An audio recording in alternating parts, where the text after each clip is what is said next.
Bonsoir monsieur. Bonsoir. Alors, nous sommes ici à la Maison de la Culture du Tassec qui fait partie des principaux sites de l'exposition dans le cadre de la 14e édition de l'art africain contemporain de Dakar. Et vous, vous êtes commissaire d'expo. Est-ce que vous pouvez vous présenter? Je m'appelle Idrissa Diallo, je suis commissaire d'exposition. Comme vous dites, nous sommes au niveau de la Maison de la Culture du Tassec pour la 14e édition de la Biennale de Dakar. Et là, nous sommes au niveau du projet Black Rock que je suis en train de visiter. Et effectivement, j'ai entendu parler de ce projet qui est là en place. Et donc aujourd'hui, c'est à peu près le dernier jour de la Biennale et je n'ai pas pu m'empêcher de venir. Et effectivement, je ne suis pas déçu du tout. Au contraire, je suis très heureux d'avoir eu la chance de visiter cette exposition. C'est quoi un commissaire d'expo? Un commissaire d'expo, on peut dire, c'est la mise en place d'une idée, d'un projet, d'un programme. Donc, vous la voyez, je vais donner un exemple pour peut-être permettre aux téléspectateurs de comprendre. On est dans ce projet Black Rock ici, donc qui met en place une exposition dans laquelle c'est des artistes qui ont eu à être en résidence au niveau de Black Rock, de l'espace Black Rock. Et Black Rock, c'est quoi? Black Rock, c'est un artiste, Ken White, donc, qui a mis en place un espace qui se trouve ici à Dakar, et donc qui invite en résidence des artistes. Donc il y a tout un concept qui est mis autour de ça. Et donc l'expo qui est mis en place ici, d'après ce que j'ai vu, c'est des artistes qui étaient en résidence là-bas. Et il a associé d'autres artistes qu'il a invités, qui ont été au cœur, qui ont en tout cas eu à accompagner les artistes qui ont été là-bas en résidence.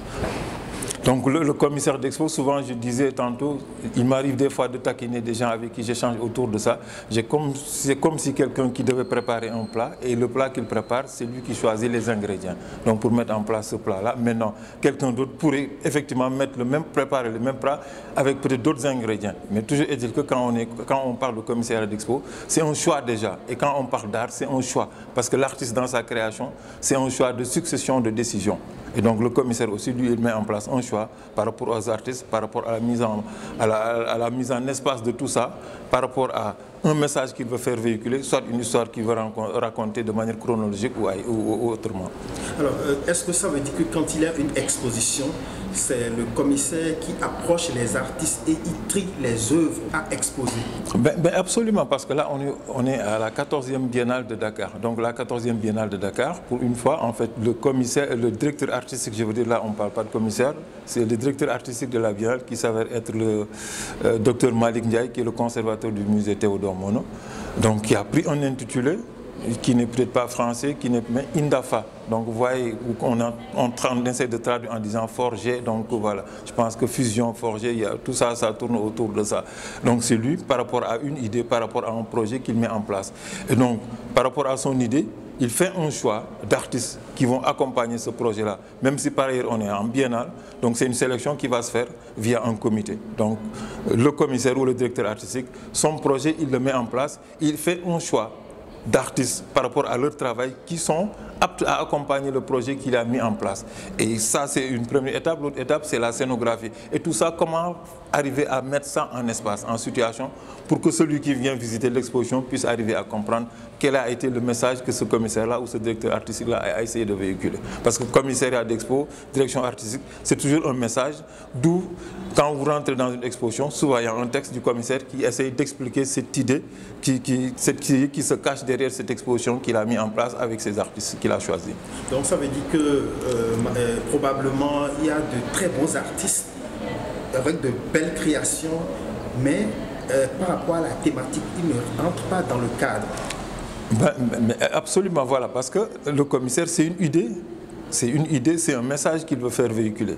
C'est un message qu'il veut faire traduire, qu'il veut essayer de faire, qu'il essaie de partager en fait avec le public. Et c'est lui qui voit comment véhiculer ce message, comment traduire ce message-là avec ceux avec qui, pour lui, sont plus proches en tout cas, ou sont plus aptes à accompagner son projet, son message qu'il veut faire véhiculer. Alors, Monsieur Diallo, quelles sont les aptitudes qu'il faut avoir pour être commissaire d'expo? Il y a plusieurs casquettes. Hein. On voit des commissaires qui sont critiques d'art, critiques d'art c'est autre chose, qui sont historiens d'art, qui sont philosophes, qui sont journalistes. Voilà, c'est quelque chose qui est ouvert. Donc voilà, il y a plusieurs casquettes que ces personnes-là peuvent porter.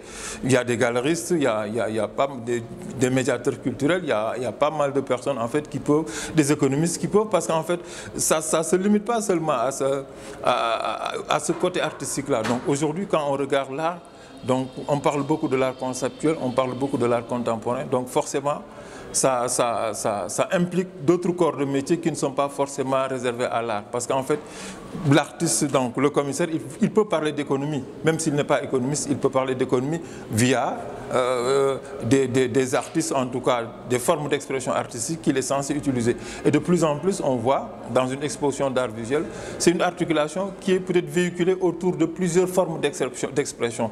Que ce soit la danse, on peut inclure la danse, on peut inclure la musique, on peut inclure les arts visuels. Donc une performance, il y a beaucoup de choses qu'on pourrait introduire dans ça.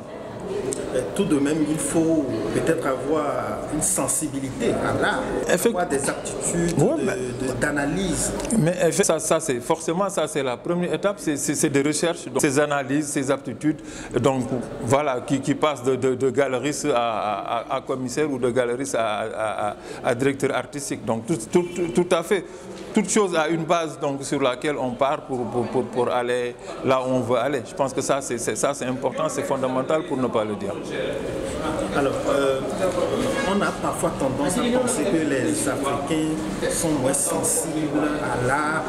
Est-ce que finalement, est-ce qu'il faut faire de l'éducation à l'art comme on fait de l'éducation aux médias? Oui, moins sensible, ça fait même rire à la limite. Je pense qu'on est tous des humains, chacun par rapport à ses sensibilités, par rapport à sa sensibilité haute.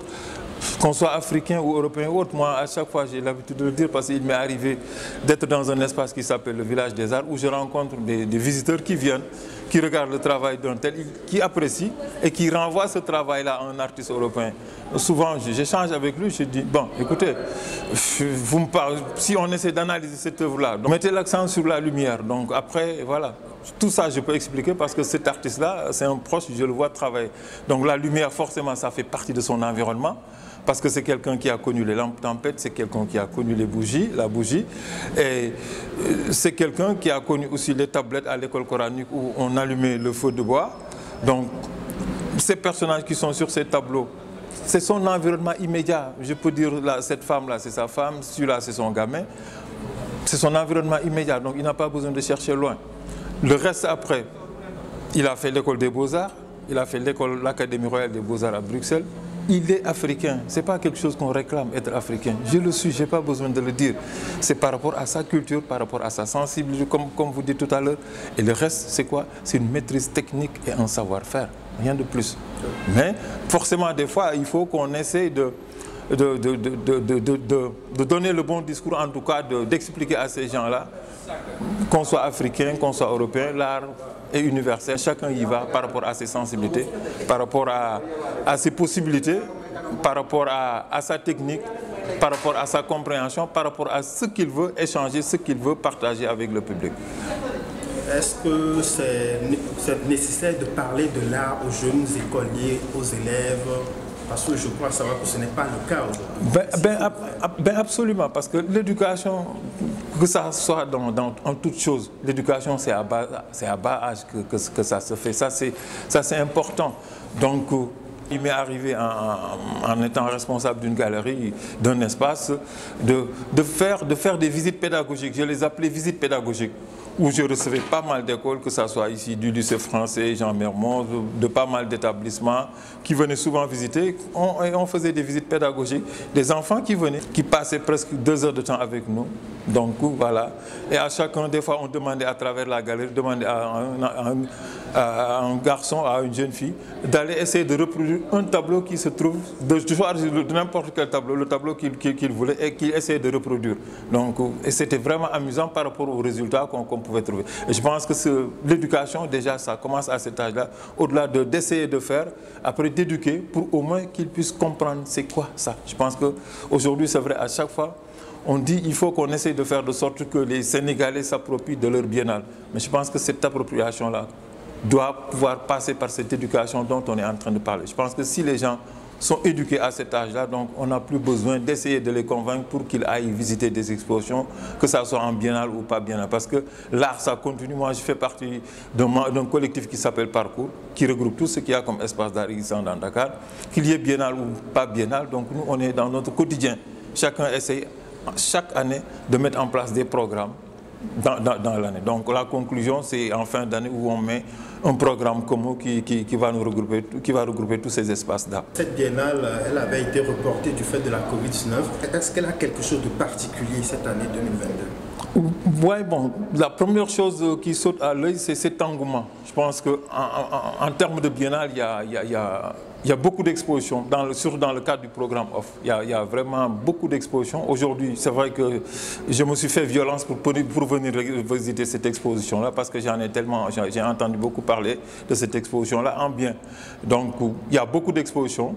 Maintenant, c'est vrai que cette biennale, on peut dire, j'ai changé l'autre jour avec le directeur artistique, ça s'est fait sur 4 ans. C'est vrai parce que l'année dernière, on ne l'a pas fait. Peut-être elle s'est faite de façon virtuelle parce qu'il n'y a pas eu d'œuvre sur le mur. Mais bon, c'est là qu'ils étaient au niveau de la biennale. On travaillait ces 2 dernières années. Et donc ce travail-là a continué jusqu'à cette année-ci, en 2022, pour la 14e édition de cette biennale. Et j'ai bien aimé, j'ai été au niveau de l'ancien palais de justice pour l'Expo internationale. J'ai bien aimé. Et en art, c'est comme ça. Il y a des choses qu'on aime le plus, il y a d'autres qu'on aime moins. Et il y a peut-être d'autres choses qui nous parlent moins. Donc, je pense de manière générale, il y a beaucoup de choses, il y a une grande diversité et il y a un programme, un programme assez riche, pour ne pas le dire, dont là où nous sommes avec BlackRock, je pense que c'est un des programmes très intéressants en fait de la Biennale de Dakar. Donc c'est comme ça la Biennale et c'est comme ça l'art, parce qu'en 2022, j'ai été commissaire invité d'une Biennale qui se passait en Corée. Et cette biennale-là, donc en plein Covid, je pense que c'est l'une des rares biennales qui s'est tenue en plein Covid. J'en ai pas encore vu une autre.